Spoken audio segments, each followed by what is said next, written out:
नमस्कार। आकाशवाणी से प्रस्तुत है समाचार प्रभात।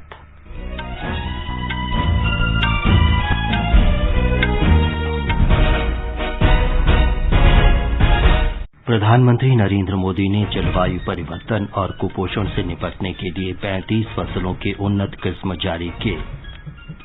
भारत ने कोविड टीकाकरण अभियान में महत्वपूर्ण उपलब्धि हासिल की। लगभग 25% लोगों को कोविड के दोनों टीके लगाए गए। केंद्र ने राज्यों से कहा, त्योहारों के दौरान कोविड नियमों का सख्ती से पालन होना चाहिए।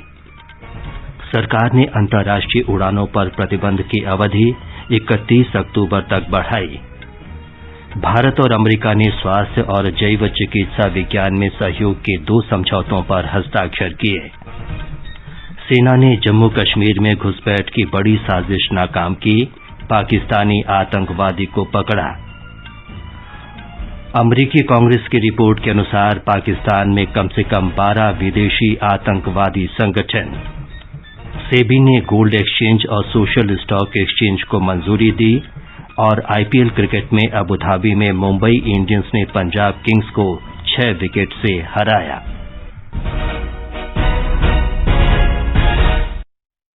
समाचार प्रभात में फरहत नाज के साथ मैं विमलेंदु पांडे। देश भर में 18 वर्ष से अधिक आयु वर्ग के लिए सरकारी केंद्रों में निःशुल्क कोविड टीकाकरण अभियान जारी है। युवाओं से आग्रह है कि टीका जरूर लगवाएं और अन्य लोगों को भी इसके लिए प्रोत्साहित करें। जब तक आवश्यक न हो, घर से बाहर न निकलें और सुरक्षा के 3 आसान उपायों का पालन करें। मास्क लगाएं, 2 गज की सुरक्षित दूरी बनाए रखें और हाथ और चेहरा साफ रखें। कोविड संबंधी जानकारी और मार्गदर्शन के लिए राष्ट्रीय हेल्पलाइन नंबर 011-2397-8046 और 1075 पर संपर्क करें। देश आजादी की 75वीं वर्षगांठ मना रहा है। इस उपलक्ष्य में सरकार आजादी का अमृत महोत्सव के अंतर्गत अनेक गतिविधियों का आयोजन कर रही है। इसे जन उत्सव के रूप में मनाते हुए आकाशवाणी समाचार ने स्वाधीनता संग्राम और उसके गौरवशाली इतिहास पर विशेष क्विज कार्यक्रम शुरू किया है। 16 अगस्त से ये क्विज कार्यक्रम प्रत्येक सोमवार और मंगलवार को समाचार प्रभात में प्रसारित किया जा रहा है। ये 15 अगस्त 2022 तक प्रसारित होगा। भारतीय डाक विभाग अमृत महोत्सव क्विज में आकाशवाणी के साथ साझेदार के रूप में शामिल है।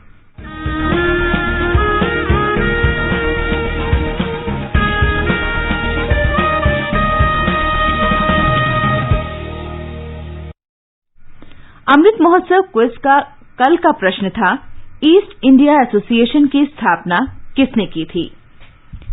इस प्रश्न का सही उत्तर है दादा भाई नेरोजी। भारत के वयोवृद्ध पुरुष के नाम से विख्यात दादा भाई नेरोजी हाउस ऑफ कॉमन्स में निर्वाचित होने वाले पहले भारतीय थे। उन्होंने भारत से अथाह धन इंग्लैंड भेजे जाने पर प्रसिद्ध धन निष्कासन का सिद्धांत बनाया, जो ब्रिटिश शासन के खिलाफ संघर्ष का प्रमुख आधार बना। दादा भाई नेरोजी ने सर्वप्रथम स्वराज की मांग की। उन्होंने भारत का राजनीतिक दासत्व दूर करने के लिए 6 दशकों तक अपना योगदान दिया। आकाशवाणी समाचार को कल के क्विज में पूछे गए इस प्रश्न पर देश विदेश के श्रोताओं से बड़ी संख्या में उत्तर मिले हैं। भाग्यशाली विजेता हैं राजस्थान के श्रीगंगानगर के प्रवीण बिश्नोई। मेरा नाम परवीन बिश्नोई है। मैं राजस्थान की ओर से अमृत महोत्सव क्विज का विजेता बनने पर आकाशवाणी समाचार का शुक्रिया अदा करता हूँ। राजस्थान की आजादी के आंदोलन में बड़ी भूमिका रही है। माणिक्यलाल वर्मा, अर्जुन लाल सेठी, केसरी सिंह बारहट जैसे आजादी के दीवानों ने स्वतंत्रता की लड़ाई में बढ़ चढ़ कर हिस्सा लिया। मैं देशवासियों को स्वतंत्रता के 75वें वर्ष पर आयोजित अमृत महोत्सव की अनेकों शुभकामनाएं देता हूँ। जय हिंद। अमृत महोत्सव क्विज का अगला प्रश्न अब सोमवार 4 अक्टूबर के समाचार प्रभात में पूछा जाएगा। आकाशवाणी समाचार के साथ अमृत महोत्सव क्विज में भाग लेकर स्वतंत्रता की 75वीं वर्षगांठ के समारोह में शामिल हों। अब समाचार विस्तार से। प्रधानमंत्री नरेंद्र मोदी ने 35 फसलों की उन्नत किस्में कल वीडियो कॉन्फ्रेंस के माध्यम से राष्ट्र को समर्पित की। उन्होंने रायपुर के राष्ट्रीय फसल जैविक क्षति प्रबंधन संस्थान का नवनिर्मित परिसर भी देश को समर्पित किया। प्रधानमंत्री ने कृषि विश्वविद्यालयों को हरित परिसर पुरस्कार प्रदान किए।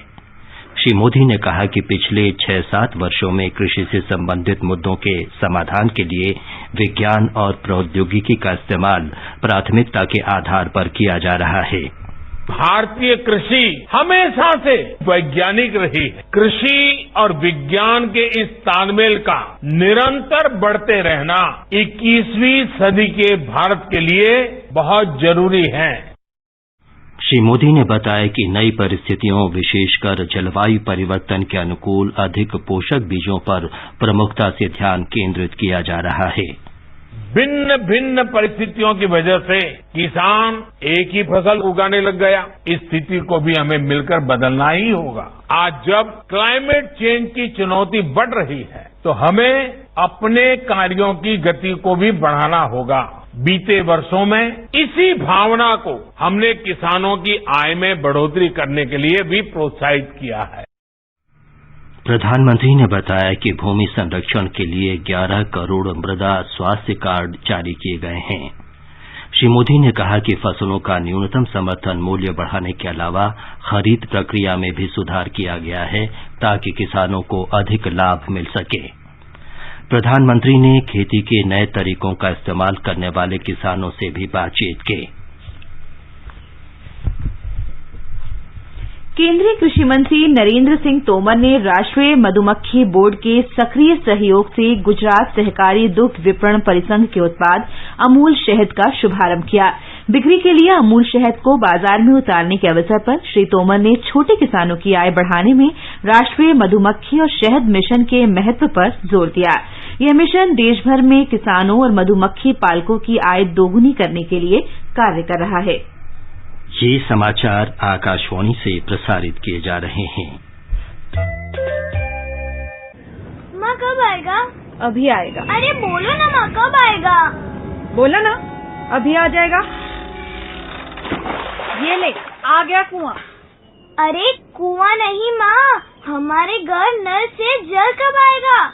नल से जल? अरे गुड्डी, बहुत जल्दी आएगा पानी। जल जीवन मिशन आ चुका है। हम 1 कदम उठाएंगे तो सरकार 10 कदम उठाएगी। सच? तुम्हारे मुंह में घी शक्कर। घी शक्कर नहीं माँ, स्वच्छ जल। 2024 तक देश के सभी 19 करोड़ घरों में पहुंचेगा पीने का साफ पानी। अब होगा हर घर जल। जल जीवन मिशन, जल शक्ति मंत्रालय, भारत सरकार। समाचार प्रभात में आपका फिर स्वागत है। भारत ने कोविड टीकाकरण अभियान में एक और महत्वपूर्ण उपलब्धि हासिल कर ली है। लगभग 25% लोगों को कोविड के दोनों टीके लगाए गए हैं। कुल पात्र लोगों में से 43.5% ने एक टीका लगवा लिया है। अब तक 87,61,89,412 टीके लगाए गए हैं। ये उपलब्धि ऐसे समय में हासिल हुई है जब कोविड मरीजों की संख्या पिछले 6 महीनों में पहली बार 3 लाख से कम रह गई है। गृह मंत्रालय ने राज्यों और केंद्र शासित प्रदेशों से कहा है कि वे आगामी त्योहारों के मौसम में कोविड की रोकथाम के नियमों का पालन सुनिश्चित करें। केंद्रीय गृह सचिव अजय भल्ला ने राज्यों और केंद्र शासित प्रदेशों को एक पत्र में कहा है कि कोविड संक्रमण में कमी को देखते हुए ये आशंका है कि लोग उपयुक्त नियमों का पालन करने में लापरवाह हो सकते हैं। उन्होंने राज्यों से कहा कि वे कोविड संक्रमण के फैलाव से बचने के लिए बड़ी संख्या में लोगों के एकत्र होने पर कड़ी नजर रखें। पत्र में आशंका व्यक्त की गई है कि मेलों, उत्सवों, धार्मिक कार्यक्रमों और समारोह के अवसर पर भीड़ जुटने से कोविड के नए रोगियों की संख्या बढ़ सकती है। आगामी त्योहारों के मौसम को देखते हुए उत्तर प्रदेश सरकार ने राज्य में विवाह समारोहों और अन्य कार्यक्रमों के लिए संशोधित कोविड दिशा निर्देश जारी किए हैं। राज्य सरकार ने खुले स्थानों पर विवाह समारोह और अन्य आयोजनों की अनुमति दे दी है। ब्यौरा हमारे लखनऊ संवाददाता से। राज्य सरकार द्वारा जारी दिशा निर्देशों के मुताबिक बंद कमरे या हॉल में किसी शादी समारोह या अन्य कार्यक्रमों में अधिकतम 100 लोग उपस्थित हो सकते हैं। हालांकि इसके लिए प्रवेश द्वार पर कोविड हेल्प डेस्क की स्थापना और कोविड संबंधी दिशा निर्देशों का कड़ाई से पालन सुनिश्चित करना होगा। वहीं खुले में आयोजित होने वाले कार्यक्रमों में अधिकतम उपस्थित लोगों की कोई सीमा नहीं रहेगी, बल्कि ऐसे कार्यक्रमों में लोगों की उपस्थिति पूरी तरीके से कार्यक्रम के आयोजन स्थल के क्षेत्रफल पर निर्भर करेगी। कुछ दिन पहले ही राज्य सरकार ने सामाजिक कार्यक्रमों और शादी समारोहों में उपस्थित होने वाले लोगों की अधिकतम संख्या को 50 से बढ़ाकर 100 कर दिया था। सुशील चंद्र तिवारी, आकाशवाणी समाचार, लखनऊ। तमिलनाडु सरकार ने 1 नवंबर से 8वीं कक्षा के छात्रों के लिए स्कूलों को दोबारा खोलने का फैसला किया है। मौजूदा लॉकडाउन को कुछ ढील के साथ 31 अक्टूबर तक बढ़ा दिया गया है। कोविड की स्थिति की समीक्षा के बाद मुख्यमंत्री M.K. स्टालिन ने घोषणा की कि कोविड मानक संचालन प्रक्रिया के बारे में शिकायतें हर सोमवार जिलाधिकारियों के समक्ष दर्ज कराई जा सकेंगी। नागर विमानन महानिदेशालय DGCA ने नियमित अंतर्राष्ट्रीय वाणिज्यिक यात्री उड़ानों पर प्रतिबंध की अवधि 31 अक्टूबर तक बढ़ा दी है। DGCA के परिपत्र में कहा गया है कि ये प्रतिबंध अंतर्राष्ट्रीय ऑल कार्गो प्रचालनों और महानिदेशालय द्वारा विशेष रूप से अनुमोदित उड़ानों पर लागू नहीं होंगे।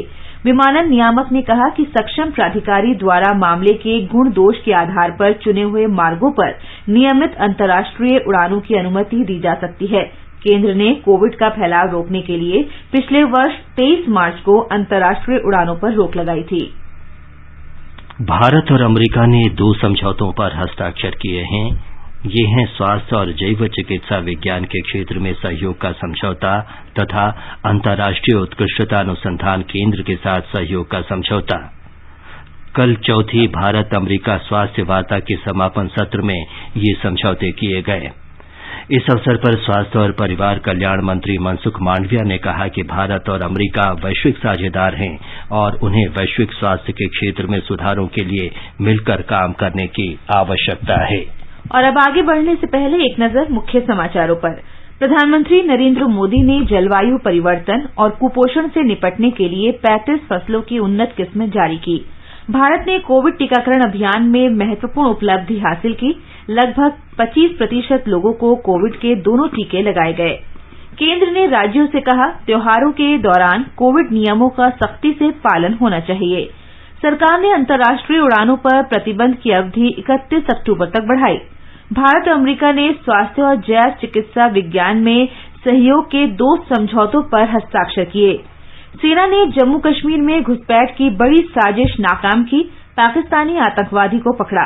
अमरीकी कांग्रेस की रिपोर्ट के अनुसार अमरीका द्वारा घोषित विदेशी आतंकवादी संगठनों में से कम 12 पाकिस्तान में हैं। सेबी ने गोल्ड एक्सचेंज और सोशल स्टॉक एक्सचेंज को मंजूरी दी और IPL क्रिकेट में अबुधाबी में मुंबई इंडियंस ने पंजाब किंग्स को 6 विकेट से हराया।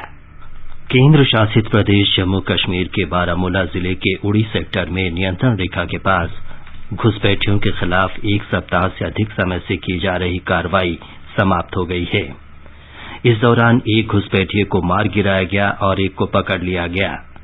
19वीं इन्फेंट्री डिवीजन के GOC वीरेंद्र वत्स ने बताया कि ये सैन्य कार्रवाई इस महीने की 18 तारीख की रात को उस समय शुरू हुई थी जब तलाश दल ने घुसपैठियों की हलचल देखी। उन्होंने बताया कि इनकी संख्या 6 थी। गोलीबारी के बाद 4 अंधेरे का फायदा उठाकर भाग गए। अमरीकी कांग्रेस की रिपोर्ट के अनुसार पाकिस्तान में कम से कम 12 विदेशी आतंकवादी संगठन हैं। आतंकवाद पर कांग्रेस की नवीनतम रिपोर्ट में कहा गया है कि इनमें से 5 आतंकी गुटों का लक्ष्य भारत है। अमरीकी कांग्रेस के अनुसंधान प्रकोष्ठ की रिपोर्ट में ये जानकारी दी गई है। पाकिस्तान स्थित आतंकी गुटों को मोटे तौर पर 5 श्रेणियों में विभाजित किया जा सकता है। अंतर्राष्ट्रीय, अफगानिस्तान केंद्रित, भारत और कश्मीर केंद्रित, घरेलू और शिया विरोधी गुट। भारत केंद्रित प्रमुख आतंकी गुटों में लश्कर-ए-तैयबा, जैश-ए-मोहम्मद, हरकत-उल-जिहाद इस्लामी और हिजबुल मुजाहिदीन। भारतीय प्रतिभूति और विनिमय बोर्ड सेबी ने गोल्ड एक्सचेंज और सोशल स्टॉक एक्सचेंज की स्थापना के नियमों को अंतिम रूप दे दिया है। बाजार नियामक सेबी ने कल मुंबई में अपनी बैठक में इक्विटी शेयरों को सूची से हटाने के लिए संशोधनों को भी मंजूरी प्रदान की। इलेक्ट्रॉनिक गोल्ड रिसीट्स के रूप में सोने के व्यापार के लिए गोल्ड एक्सचेंज की स्थापना की जा रही है, जिससे सोने के घरेलू मूल्य का पारदर्शी तरीके से पता लगाने की व्यवस्था हो सकेगी। सोने को प्रस्तुत करने संबंधी दस्तावेज को इलेक्ट्रॉनिक गोल्ड रिसीट्स EGC कहा जाएगा और अन्य प्रतिभूतियों की तरह इसका व्यापार, क्लियरिंग और सेटलमेंट किया जा सकेगा। गुजरात विधानसभा का 2 दिन का मानसून सत्र कल संपन्न हो गया। सत्र के अंतिम दिन कल गुजरात वस्तु और सेवा कर संशोधित विधेयक, भारतीय भागीदारी गुजरात संशोधित विधेयक और कौशल्या नामक विश्वविद्यालय विधेयक पारित किए गए। एक रिपोर्ट। वित्त मंत्री कन्हूभाई देसाई ने गुजरात GST अधिनियम और भारतीय भागीदारी गुजरात संशोधन अधिनियम में कुछ संशोधन लाने के लिए 2 विधेयकों का प्रस्ताव रखा था। GST अधिनियम में प्रस्तावित संशोधन का उद्देश्य व्यापारियों को GST के तहत रिटर्न भरने में आने वाली कठिनाइयों को दूर करना था। संशोधन विधेयक में वार्षिक खाताओं का ऑडिट कराने की अनिवार्य आवश्यकता को हटाया गया है। तीसरा विधेयक राज्य में कौशल्य विश्वविद्यालय की स्थापना करने के बारे में था। इसके अलावा कल सदन में वर्ष 2019-20 की कैग रिपोर्ट भी पेश की गई। अपर्णा खुन, आकाशवाणी समाचार, अहमदाबाद। परोपकारी बिल गेट्स ने आयुष्मान भारत डिजिटल मिशन राष्ट्रीय स्तर पर शुरू करने के लिए प्रधानमंत्री नरेंद्र मोदी को बधाई दी है। एक ट्वीट संदेश में श्री गेट्स ने कहा कि डिजिटल स्वास्थ्य ढांचा भारत में स्वास्थ्य सुविधाओं का समान वितरण सुनिश्चित करेगा और इसे देश स्वास्थ्य के लक्ष्य तेजी से हासिल कर सकेगा। रक्षा मंत्री राजनाथ सिंह ने कहा कि प्राइवेट सरकारी भागीदारी से रक्षा उत्पादन में क्रांति लाई जा सकती है। नई दिल्ली में कल भारतीय रक्षा उत्पाद विनिर्माता संगठन की वार्षिक बैठक में श्री सिंह ने कहा कि सरकार ने वैश्विक सुरक्षा परिदृश्य को देखते हुए सशस्त्र सेनाओं का तेजी से आधुनिकीकरण सुनिश्चित करने का वातावरण बनाया है। केंद्रीय मंत्री ने कहा कि भारतीय कंपनियां कम लागत में आधुनिक हथियार बनाने में सक्षम हैं। उन्होंने दोहराया कि सरकार का मेक इन इंडिया और मेक फॉर द वर्ल्ड का संकल्प पिछले अनुभवों, वर्तमान परिस्थितियों और भविष्य की आवश्यकताओं पर आधारित है। IPL क्रिकेट मैच में मुंबई इंडियंस ने पंजाब किंग्स को 6 विकेट से हरा दिया है। पंजाब किंग्स ने कल रात पहले बल्लेबाजी करते हुए 5 विकेट पर 135 रन बनाए। मुंबई इंडियंस ने 19 ओवर में 4 विकेट खोकर जीत हासिल कर ली। एक अन्य मैच में कोलकाता नाइट राइडर्स ने दिल्ली कैपिटल्स को 3 विकेट से हरा दिया। टूर्नामेंट में आज शाम 7:30 बजे दुबई में राजस्थान रॉयल्स का सामना रॉयल चैलेंजर्स बैंगलोर से होगा। समाचार सेवा प्रभाग के स्पॉटलाइट कार्यक्रम में विशेष श्रृंखला सेवा और समर्पण 20 साल सुशासन के प्रसारित की जा रही है। आज की कड़ी है शहरीकरण एक अवसर। ये समग्र शहरी विकास के प्रति प्रधानमंत्री नरेंद्र मोदी की प्रतिबद्धता और उनके नेतृत्व में किए गए प्रयासों को दर्शाता है। ये विशेष कार्यक्रम आज रात 9:15 बजे FM गोल्ड और अतिरिक्त मीटरों पर सुना जा सकता है। ये हमारी वेबसाइट newsonair.com और YouTube channel news on AIR official पर भी उपलब्ध रहेगा। कोरोना वायरस के बारे में जागरूकता संबंधी हमारी श्रृंखला कोरोना जागरूकता की अगली कड़ी रात 9:30 बजे से 10 बजे तक सुनी जा सकेगी। तो सुनते रहिए आकाशवाणी समाचार, अद्यतन जानकारी के लिए। पर्यटन मंत्रालय ने छत्तीसगढ़ के बस्तर जिले में आजादी का अमृत महोत्सव और विश्व पर्यटन दिवस के उपलक्ष्य में कल हेरिटेज वॉक का आयोजन किया। इस दौरान स्कूलों के विद्यार्थियों को स्वाधीनता संग्राम के जनजातीय नेता वीर गुंडाधुर के गांव नेतानार ले जाया गया। और जानकारी के साथ हैं हमारे संवाददाता।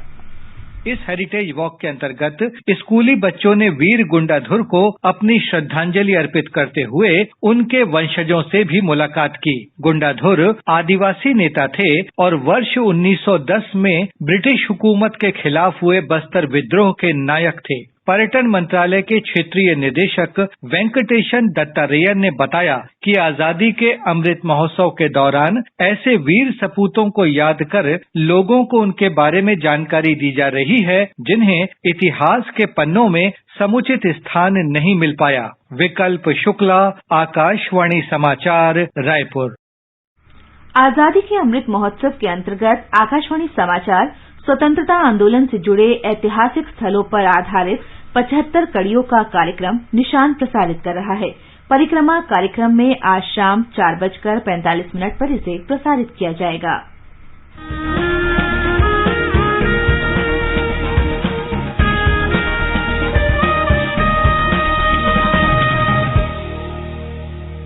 स्वाधीनता संग्राम के वे निशान जो साक्षी हैं हमारे सेनानियों के संघर्ष और बलिदान के। आकाशवाणी समाचार ला रहा है विशेष श्रृंखला निशान। हर बुधवार को शाम 4:45 पर कार्यक्रम परिक्रमा में FM गोल्ड 100.1 मेगाहर्ट्ज पर।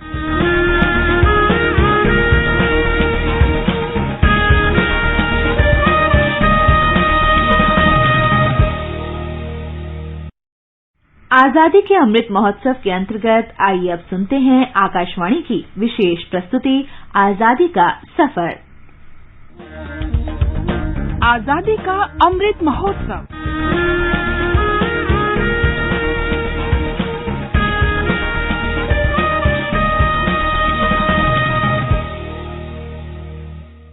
आजादी का सफर आकाशवाणी के साथ। भारत का गौरवशाली स्वतंत्रता संग्राम आधुनिक विश्व के महानतम संघर्षों में से एक है। आकाशवाणी समाचार आपके लिए प्रतिदिन इस संग्राम की एक झलक लेकर आता है। आज ही के दिन 1942 में मातोंगनी हाजरा ने भारत छोड़ो आंदोलन के दौरान राष्ट्रीय सम्मान के लिए अपने प्राणों की आहुति दे दी थी। ब्रिटिश भारतीय पुलिस ने 29 सितंबर 1942 को पश्चिम बंगाल के मेदिनीपुर जिले के तोमलुक थाने के सामने गोली मारकर उनकी हत्या कर दी थी।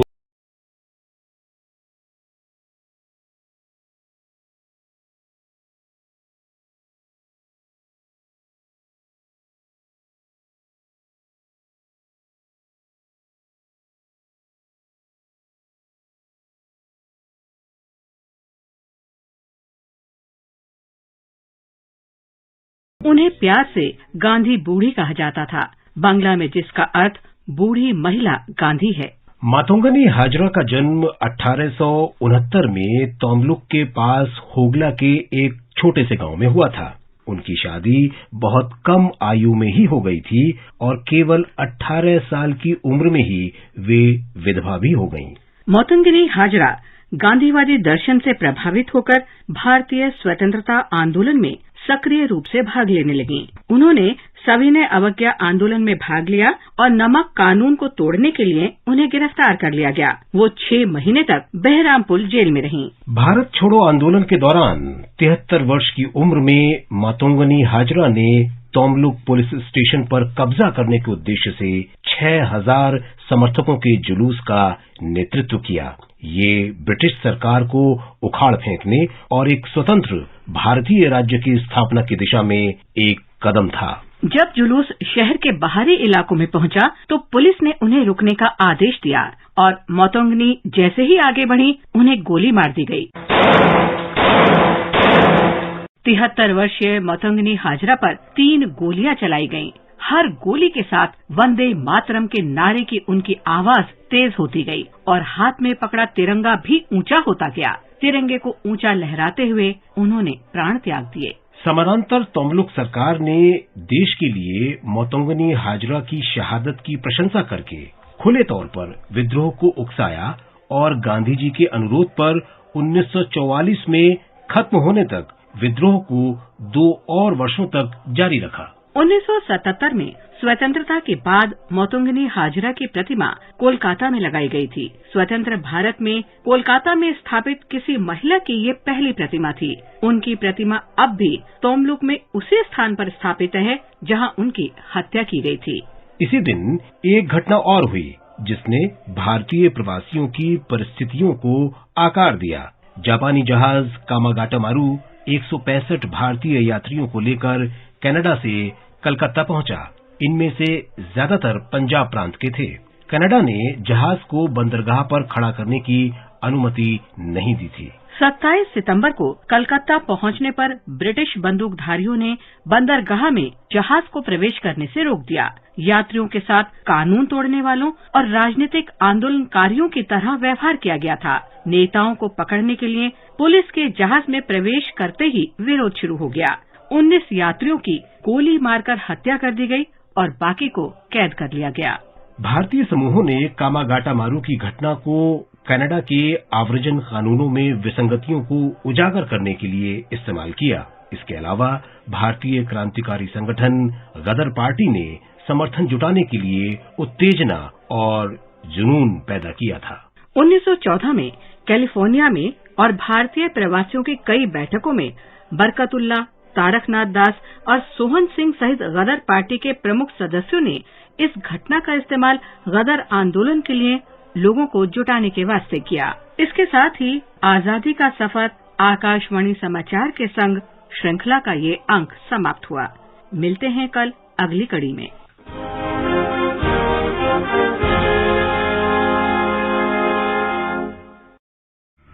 आकाशवाणी समाचार सुनते रहें और आजादी का अमृत महोत्सव में हमारे साथ शामिल रहें। और अब एक नजर आज के मौसम पूर्वानुमान पर। सबसे पहले देश के 4 महानगरों के मौसम का हाल। दिल्ली, मुंबई, चेन्नई और कोलकाता में बादल छाए रहेंगे। चेन्नई और कोलकाता में गरज के साथ बारिश हो सकती है। तापमान 26 से 35 डिग्री सेल्सियस के बीच रहेगा। उत्तर भारत में श्रीनगर, लेह और मुजफ्फराबाद में आसमान साफ रहेगा।